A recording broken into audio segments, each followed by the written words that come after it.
A gente continua falando sobre Enem 2020, só que agora vamos nos focar no tema da redação deste ano. O tema foi o estigma associado às doenças mentais. Sobre esse assunto eu converso com a professora Patrícia Lima, que é ao vivo em nossos estúdios. Oi, professora, tudo bem? Boa tarde para a senhora. Olá, boa tarde a todos. Gostou do tema? Achei o tema pertinente, um tema atual, um tema também já esperado, né, do eixo temático saúde. Lembrando que o governo este ano ele lançou, aliás, o ano passado, o governo lançou uma proposta, né, para tentar minimizar os casos de mutilação e também de suicídio no Brasil. Então, por meio dessas campanhas, já era esperado, sim, um tema voltado para o eixo temático saúde e, claro, relacionado à saúde mental. Nós temos sempre, tradicionalmente no Brasil, a questão do Setembro Amarelo, quando falamos sobre a questão do suicídio, o combate ao suicídio. E agora estamos vivenciando o Janeiro Branco, falando sobre essa importância de se preservar e lutar pela saúde mental. A senhora acredita, pelo que a senhora tem observado durante todo o ano passado, que foi de preparação, o piauiense estava bem preparado? Quem estava bem atento pôde fazer uma boa prova? O candidato que está sempre antenado com aquilo que acontece no Brasil e no mundo, que lê bastante, que assiste a jornais, né, que está por dentro daquilo que é discutido, certamente ele deve ter lido ou assistido, né, nos telejornais matérias, informações a respeito do quanto a pandemia, por exemplo, né, abala a nossa saúde mental. Então, está a ocorrer na sociedade uma discussão muito pertinente acerca do assunto. E o candidato, né, a produzir uma boa redação no Enem, ele tem que estar preparado, ele tem que ser também um candidato leitor. Professora, a senhora teve acesso ao texto de apoio, que sempre geralmente traz uma certa inspiração para os candidatos. Queria saber o que foi que a senhora achou desse texto. Estava bem munido de informações para auxiliar os candidatos? Em especial o texto 1, né? Um texto muito bem elaborado, muito pertinente, que trata da necessidade de lidar com a saúde mental e não com a doença mental.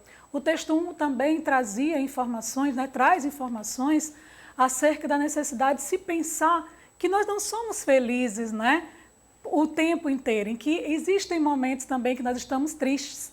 O texto motivador número 2 também foi muito interessante porque ele fez uma relação entre as novas tecnologias, as redes sociais e a saúde mental.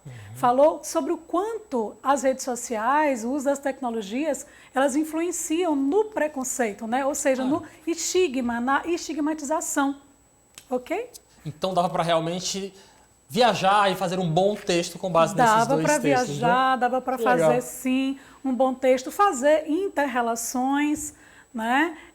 O bom candidato, o candidato preparado, ele ia lembrar de alguns teóricos, né? De até mesmo literatura, né? Um bom texto seria aquele que pudesse fazer uma inter-relação entre a obra do Machado de Assis, que teve depressão, Machado de Assis, a obra O Alienista.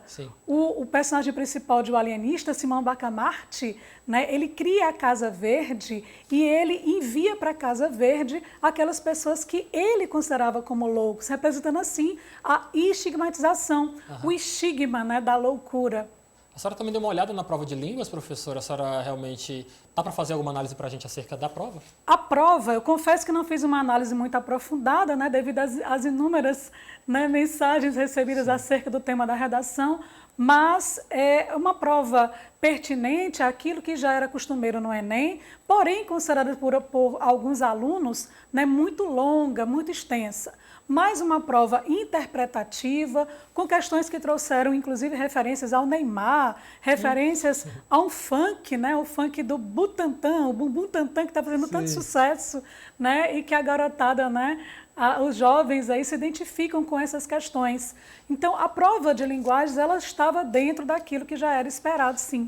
Professora Patrícia, eu também ouvi algumas críticas a essa questão de enunciados muito longos nessa prova de domingo. A senhora acredita qual o prejuízo que esses enunciados, de certa forma, não tão objetivos, podem trazer a um candidato do Enem? O candidato, quando o enunciado ele é muito longo, se ele não treina, né, a responder essas questões, ele pode se perder na compreensão do enunciado. Além disso, foram 5 horas e 30 minutos de prova, então uma prova muito longa, muito cansativa. Então o prejuízo é nesse sentido, né, de fazer com que o aluno ele não compreenda muito bem a questão e que fique muito cansado também. Professora, só para encerrar nossa entrevista desta segunda-feira, eu gostaria de fazer perguntas acerca, claro, da senhora como profissional da educação. Nós tivemos aqui realmente a notícia de que os índices de abstenção foram muito altos aqui no Brasil, gerando em torno de 51% a nível nacional, mas tivemos aqui no estado do Piauí uma presença de 70% dos inscritos. Como é que a senhora observa esses dados referentes ao Enem 2020? É claro, sabendo sempre que estamos em contexto de pandemia. Lhe surpreendeu? A senhora achou que poderia ter sido maior, menor? Como é que a senhora avalia?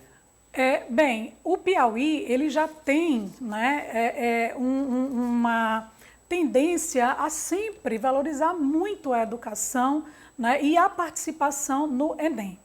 Nos anos anteriores, sempre a participação ela era bem elevada. Confesso que neste ano eu pensei que fosse até diminuir um pouco mais, mas estava mais uma vez assim dentro do esperado, né, quanto à participação. Piauiense é muito competitivo, não é? Professor gosta sempre de sair bem em provas como o Enem. Muito, nós nos sobressaímos muito na educação aqui. Que bom. Professora Patrícia, muito obrigado pela sua participação, uma boa tarde para a senhora e até o nosso próximo encontro, tá bom? Que agradeço, obrigada, boa tarde. Obrigado, tchau, tchau.